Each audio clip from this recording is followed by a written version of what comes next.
영화 폭군이 셰프에서 대비는 또다시 지영과 이현황을 구하기 위해 나선다.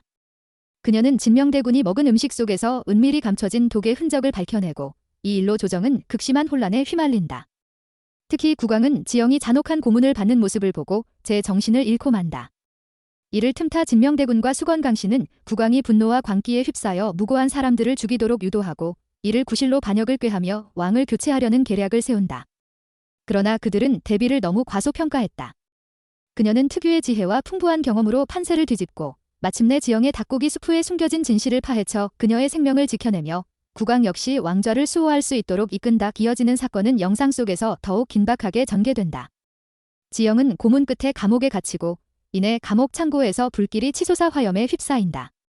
국왕은 사랑하는 여인을 잃을 위기에 놓여 절망하며 광기로 치닫는다. 그의 병세는 재발하고 대전의 모습을 드러내지 못하자 조정은 술렁인다. 왕이 지영에게 태자를 독살케 하고 왕위를 독점하려 한다는 악의적인 소문이 퍼지며 민심은 크게 동요하고 이 광경에 대군과 수건은 기뻐한다. 대군은 마침내 자리에서 일어나 말한다. 국왕이 내 혈육이라 하나 이 사태를 두고 볼 수는 없다. 그는 요부에게 홀려 정신을 잃고 미쳐버렸다. 이대로라면 조선은 그의 손에 무너질 것이다. 이에 일부 신하들이 맞장구를 치며 목소리를 높인다. 과연 믿기 어려운 일입니다. 태자가 동생임에도 불구하고 대군은 마치 고통받는 듯 한숨을 내쉬며 덧붙인다. 백성을 위하는 길은 분명하다. 이제 왕을 바꾸고 새 왕조를 세워야 할 때다. 그의 제안에 신하들은 당혹과 두려움에 휩싸이지만 대군의 무리에 속한 자들이 민심을 선동하며 반역의 불길은 번져간다. 바로 그 순간 대비가 등장한다. 그녀는 단호히 외친다. 참으로 뻔뻔하다. 감히 누구의 허락으로 국왕의 자리를 좌지우지하려 드느냐? 진실은 아직 밝혀지지 않았다. 누가 감히 국왕이 동생을 해쳤다고 단정할 수 있단 말이냐? 대군은 비웃으며 맞받아친다. 대비마마, 모든 것이 이미 드러났다. 태자가 지영이 만든 수프를 먹고 독에 중독되지 않았는가? 이 사실을 어찌 부인하실 것입니까? 그러자 대비가 조용히 반문한다. 정령 수프에 독이 있었다면 어째서 같은 음식을 먹은 국왕은 무사한 것이냐? 대군은 비웃듯 웃으며 답한다. 그건 국왕만이 아는 일, 혹여 미리 해독제를 먹었을 수도 있지 않은가? 이에 대비는 의미심장한 미소를 지으며 선언한다. 좋다. 그렇다면 지금 이 자리에서 국왕이 결백함을 밝히고 태자가 중독된 진짜 이유를 증명해 보이겠다. 지영을 당장 데려오고 국왕도 대전에 모셔라. 모두가 놀라는 순간 지영이 모습을 드러낸다. 대군과 수건은 충격에 말을 잃는다. 수건은 속으로 중얼거린다. 분명 불길 속에서 목숨을 잃은 줄 알았는데 어떻게 살아 돌아온 것이지?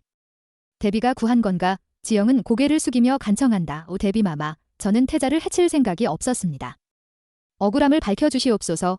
대비는 결연히 대답한다. 좋다. 너 스스로 결백을 증명하라. 모두 앞에서 그 수프의 조리법을 적고 지금 이 자리에서 다시 만들어 보아라. 내가 직접 확인하겠다. 지영은 명을 따르고 수프를 끓이기 시작한다. 그 사이 국왕은 지영의 죽음에 괴로워하며 모든 의지를 잃고 있었다. 그때 공길이 달려와 간청한다에 전하, 대비마마께서 어명하시어 대전으로 모시려 합니다. 상황이 심각합니다. 그러나 국왕은 냉소적으로 대답한다. 가지 않겠다. 지영이 죽었으니 더는 의미가 없다. 왕이 바뀌든 나라가 뒤집히든 마음대로 하라. 공길은 다급히 소리친다. 아닙니다. 지영은 살아있습니다. 대비마마께서 구하셨습니다. 제 눈으로 직접 확인했습니다. 국왕은 놀라며 되묻는다. 정녕 사실이냐? 지영이 살아있다고 기쁨에 휩싸인 그는 곧장 대전으로 향한다. 수프가 완성되려는 순간 대비가 지영을 막아선다. 잠깐.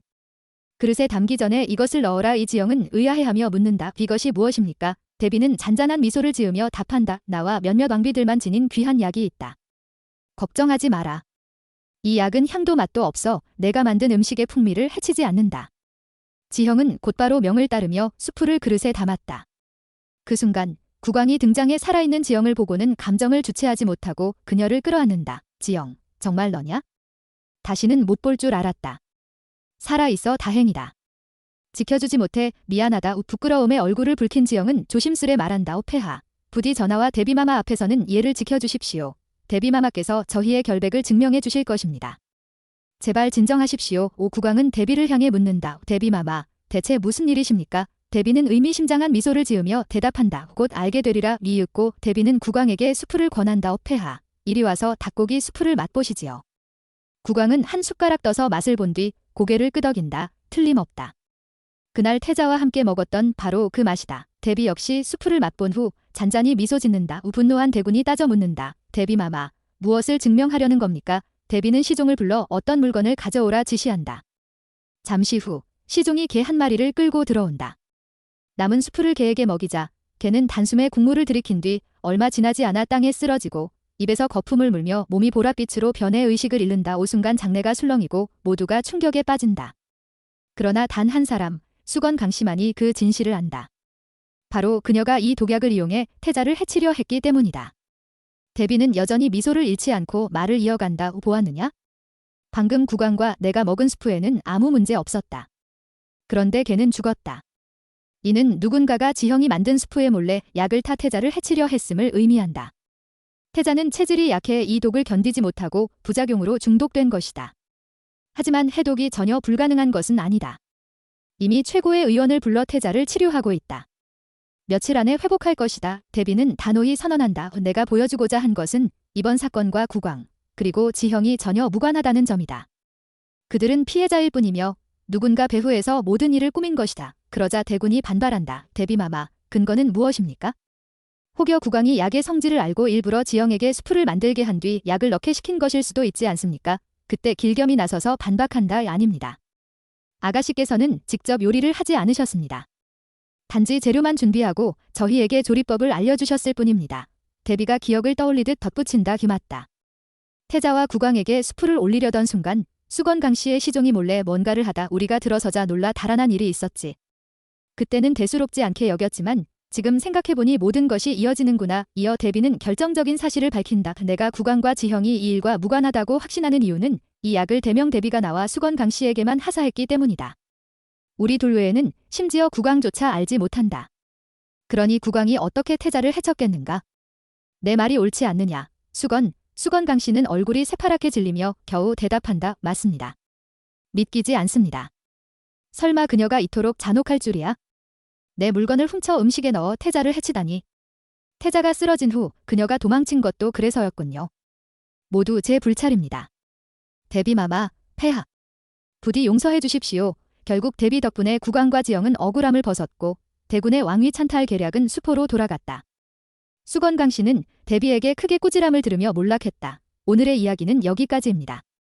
시청해주셔서 감사합니다. 다음 영상에서 다시 만나요. 궁정안은 여전히 술렁이었으나 대비의 단호한 발언이 잔잔한 파문처럼 번지며 이내 침묵이 깔렸다. 모두가 그녀의 지혜와 용기를 목격했고 더 이상 누구도 섣불리 반박하지 못했다. 그날 밤 국왕은 지영을 따로 불러 은밀히 속내를 털어놓았다. 지영, 내가 없었다면 나는 이미 왕좌도 생명도 잃었을 것이다. 그러나 무엇보다 내가 살아 돌아와 내 곁에 있다는 사실이 가장 기쁘다. 지영은 눈을 내리깔며 조심스럽게 대답했다. 전하, 저의 목숨은 오직 대비마마의 은혜 덕분입니다. 하지만 여전히 궁에는 저희를 시기하고 해치려는 자들이 많습니다. 부디 경계심을 늦추지 마십시오. 그 말에 국왕은 깊은 생각에 잠겼다. 그는 단순히 사랑하는 여인을 지키는데 그치지 않고 나라와 백성을 보호할 의무를 다시금 깨달았다. 이 헌왕으로서의 무게가 그의 어깨 위에 더욱 무겁게 내려앉은 것이다. 한편 태자가 기적적으로 회복했다는 소식이 퍼지자 민심은 안정을 되찾기 시작했다. 그러나 대군과 그의 무리들이 완전히 사라진 것은 아니었다. 오히려 이번 실패로 인해 그들은 더욱 은밀하게 세력을 규합하며 어둠 속에서 새로운 음모를 꾸미고 있었다. 수건 강씨가 몰락했음에도 불구하고 그녀의 잔당들은 여전히 대군의 편에 남아 있었다. 대비는 이를 누구보다 잘 알고 있었다. 그녀는 조용히 궁녀들과 충신들을 불러 은밀한 대비책을 마련했다. 이번에는 가까스로 막아냈다. 그러나 저들이 완전히 굴복했다고 생각하면 큰 오산이다. 왕과 지영을 향한 위협은 계속될 것이다. 너희는 언제든 움직일 수 있도록 준비하라. 그녀의 눈빛은 예리했고 한치의 방심도 허락하지 않았다.